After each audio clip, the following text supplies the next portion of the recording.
Delhi assembly ఢిల్లీలో సంఘంలో నేను చెప్తూ ఉన్నాను 100 years 100 సంవత్సరాల తర్వాత the entire congregation would not be there. మరి ఈ సమాజం అంతా ఉండదు ఇక్కడ.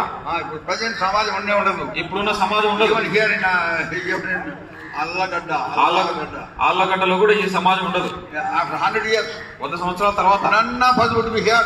మనలో ఎవరు ఇక్కడ ఉన్నాం. None of the children also would not be here. ఇక్కడ ఉన్న పిల్లలు కూడా ఉండరు ఇక్కడ.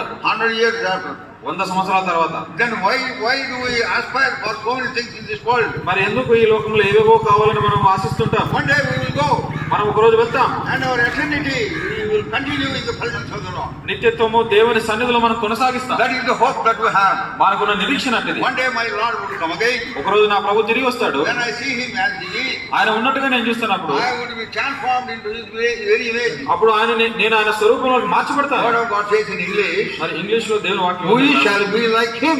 మనం ఆయన వలె ఉంటాం. చదవండి 1 John chapter 3 verse 2. మొదటి యోహాను 3వ అధ్యాయం 2వ వచనం. ప్రియులారా, ఇప్పుడు మనము దేవుని పిల్లలై ఉన్నాము,